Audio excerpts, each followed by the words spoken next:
You know, I want to ask you about somebody who has a reputation of being a sweetheart, that people love this guy. Just a very kind, loving personality. What are your thoughts on Dick Cheney? I liked Vice President Cheney. He was a curmudgeon, a tough guy. But you know what people don't understand about my job at the White House is I worked for President Bush. I was Bush's spokesman, and Bush was the boss. Cheney was a vice president. The outsiders thought Cheney's in control, Cheney's in charge, which Bush always could care less about because, again, the guy's a confident guy with thick skin, and that criticism was so wrong that it never bothered Bush. So I looked at the vice president as one of many good advisors that Bush had whispering in his ear. Sometimes he was a little too truculent. I think what the CIA would... What does truculent mean? Cross layman's. A little too tough, argumentative. Curmudgeon. His personality. You said curmudgeon. Personality is curmudgeon. Professionally is a little truculent. Gotcha. But he did it because he believed. It had nothing to do with money and nothing to do with Halliburton. It was because he believed. You don't believe that? You don't believe any of the money? No. Fully? No. First of all, he severed his ties to Halliburton. So literally, how could he make a profit off of anything that he did? Because Halliburton severed ties. He was no longer with them. So whatever money Halliburton made or lost was immaterial to the vice president. He didn't hold equity in the company? He was an wasn't ideologue. a shareholder? I think he had to divest. I'm sure presidents and vice presidents, I think, are not allowed to have any stock or mutual funds. Really? But presidents are not allowed to have mutual mutual funds? funds? I think they all divest, or it's blind trust. It's probably who manages, it's probably a right? blind trust. Yeah, it's a blind trust. But anyway, to the point, he was an ideologue and a very big believer in the old neocon muscular foreign policy, and that he was very much on the side of get rid of Saddam. What the CIA would tell you is if there was any interference they ever got from the White House, it was not from President Bush and not from President Bush's people. It was the vice president and the vice president's people who put pressure on the CIA to conclude that there were ties between Saddam and al-Qaeda. That's an angle that the vice president particularly thought was true, and he really wanted the CIA to run that down. President Bush, and the CIA would tell you this, always said to the CIA, just tell me what you know. And he gave him no pressure one way or another. He said, just tell me what you know. Ari, for every 10 times you spoke to President Bush, how many times did you talk to Dick Cheney? Well, Cheney would be in a lot of the meetings. So Cheney would be sitting there, but as anybody from the White House will tell you, Cheney didn't talk much. Bush did the talking. Bush's advisors did the talking.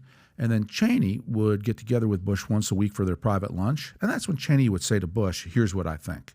That was the vice president's opportunity then to influence the president, which he did. But in the meetings, in all these different meetings, Cheney didn't talk much. I guess what was their relationship? Meaning, Cheney's how many years older than George W. Bush? Yeah, but that didn't matter. 20 years? So what? It's got, a little bit. Maybe like. Why? Maybe seniority, wisdom. I kind of.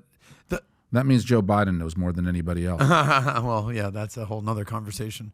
But the knock on Cheney was that he was this evildoer running the show. Would you agree to that? At least the knock on it. Yeah. Oh, and I dealt with that all the time before 9/11 especially. I mean, the knock on the Bush administration was Cheney's in charge. Right. And it was always nonsense. What? Complete nonsense. Right. There's the reality, then there's optics. Yeah. But the press always has to have something to chew on. And so that's what they chewed on, which was a meaningless thing to chew on. Got it. But you did say that he was the one that kind of wanted the CIA to chase down Al-Qaeda this story ties. about Al-Qaeda. Yeah, I think the CIA would tell you that. So what does that mean exactly? He kind of wanted to invade Iraq? Oh, is that what that means? Cheney definitely wanted to depose Saddam. Oh, wow. He thought it would promote world peace and would be in America's interest. It wasn't Cheney's decision, though. It was Bush's decision. And how much a part of Bush's decision was influenced by the fact that his father went to war in Iraq? Zero. Desert Storm, Zero. Schwarzkopf, and he didn't get the job done, quote unquote. You don't think that played a little part of going after Put yourself in George Bush's shoes. America has been attacked. September 11th takes place. Yeah. CIA says on September 11th, after the attack, it's not a question of if, it's a question of when there will be a second wave. There will be a second wave. And that starts to create all the infrastructure and the decisions that Bush starts to make about how to fortify America and never let us be hit again. Bush's entire mentality is we got hit once. I will never let this country be hit again.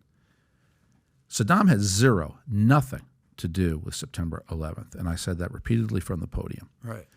That's why we invaded Afghanistan, Correct. not Iraq first. Correct. But again, put yourself in Bush's shoes. So Saddam had nothing to do with 9/11. But you are told there will be a second wave. And then you're told Saddam definitely has WMD. And Bush's mindset is, I will never let this country be attacked again. So you can decide, all right, he's got biological and chemical weapons, and there's nothing America can do about it. We'll just have to hope he never uses them. Or I believe in the doctrine of preemption, and I'm going to take Saddam out because he has WMD.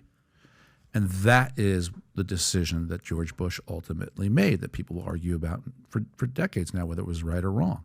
And I repeatedly have said now, it was based on false premises that he had WMD when he did not. So with all the craziness taking place, I believe future looks bright. If you believe future looks bright, get your latest Future Looks Bright hat of Valuetainment. It says Future Looks Bright here, Future Looks Bright here. We got them in white, we got them in black, we got them in red.